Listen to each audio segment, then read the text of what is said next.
A Revelação de Jesus Cristo, parte 76, dia 19 de setembro de 2024.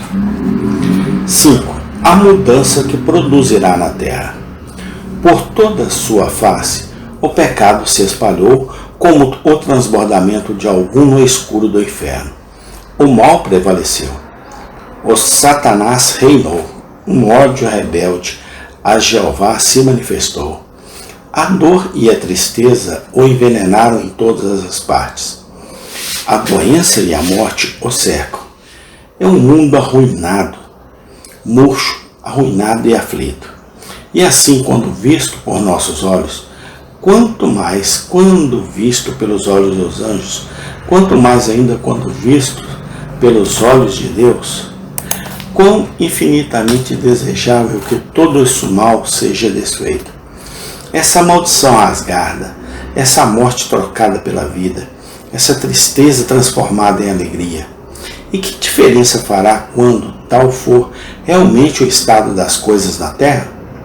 O pecado não mais contaminará, a morte não mais destruirá, a tristeza não mais ofuscará.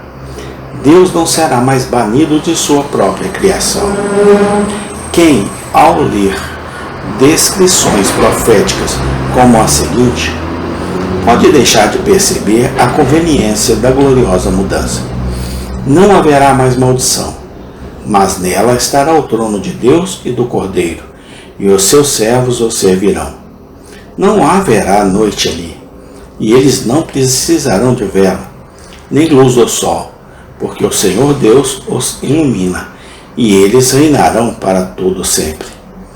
Nunca entrará nele nada que o contamine.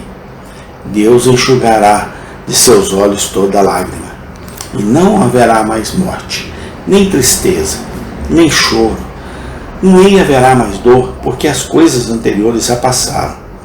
Se, então, essa mudança é tão infinitamente desejável, se o evento descrito em nosso texto é tão inconcebivelmente glorioso, quão necessário é que aqueles que se espera que a compartilhem, entretanto, andem dignos dela.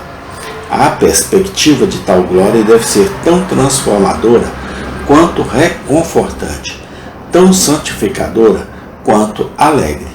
Se esta é a nossa esperança, que tipo de pessoas devemos ser? Em toda conversa santa e piedade, é assim conosco, o propósito declarado de Deus quanto a este evento glorioso. Deus tendo seu tabernáculo ou morada com os homens.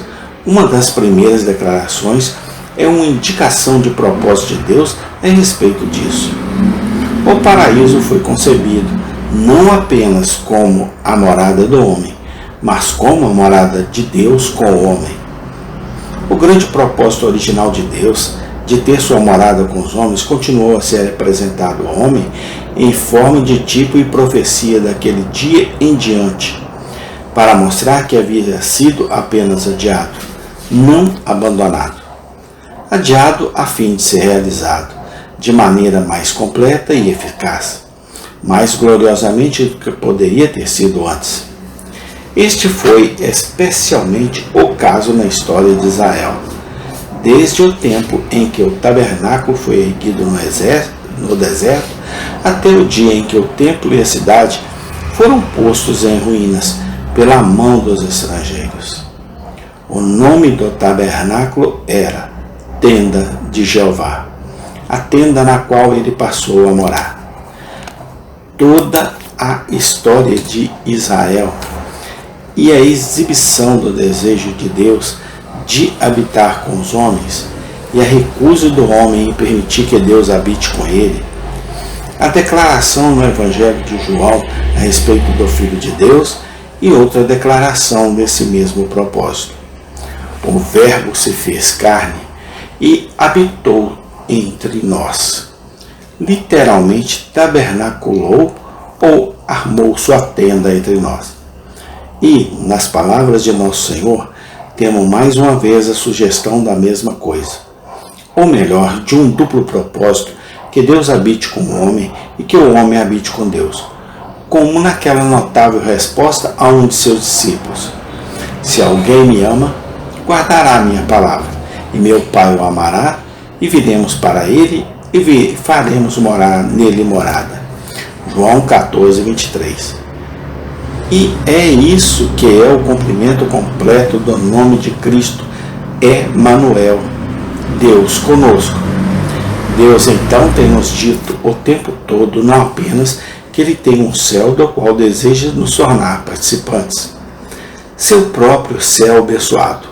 O paraíso nunca foi perdido, mas que Ele pretende fazer um segundo céu desta mesma terra de nosso e daquele paraíso, daquele Éden, daquela terra que foi perdida e arruinada pelo homem, para trazer um paraíso mais abençoado e incorruptível, no qual Ele armará sua tenda e fará sua morada com os filhos dos homens. Como na pessoa de Cristo vemos essas duas coisas: o homem elevado a Deus e Deus descendo ao homem, para combinar indissoluvelmente em um ser perfeito tudo que é excelente no Criador e na criatura. Assim, no universo de Deus, a mesma perfeição dupla deve ser exibida. O homem elevado para habitar com Deus em Deus, e não são essas duas coisas trazidas diante de nós nessas palavras de Cristo ditas à igreja de Laodiceia? Eis que estou à porta e bato. Se alguém ouvir a minha voz e abrir a porta, entrarei em sua casa e cearei com ele e ele comigo. Eu com ele, assim como ele comigo. E não é este o preenchimento de toda a bem-aventurança? A consumação de toda a glória? Sem ela, algo não teria sido um desejo tanto na terra quanto no céu, tanto para Deus quanto para o homem. Desde o início, então, Deus anunciou isso como seu propósito. Era após era Ele, colocou isso diante de nós, em tipo de profecia. Tudo o que aconteceu na terra influenciou isso e ajudou a avançar. Deus ainda pretende habitar com os homens. Esta é a mensagem na Bíblia para nós. Deus pretende habitar com os homens. Este é o seu propósito eterno. E se não fosse assim, não teria Ele há muito abandonado uma terra como a nossa? E a teria reduzido a nada ou a transformado em inferno?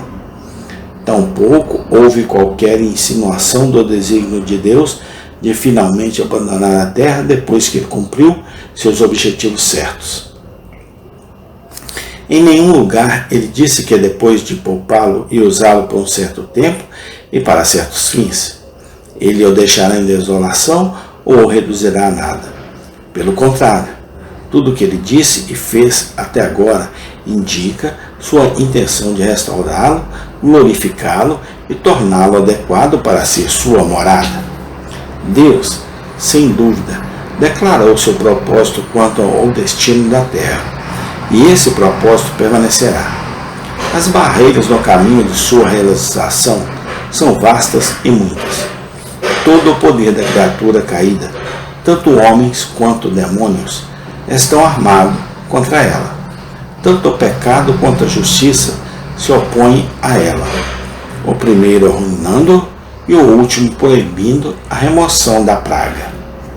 A morte e a vida se opõem a ela, a primeira destruindo-a, a segunda recusando-se a vir e restaurar a desolação. O mal também aumentou tanto e existe há tanto tempo. A maldição teve seu domínio total e prolongado, de modo a devorar o âmago de tudo de bom e belo.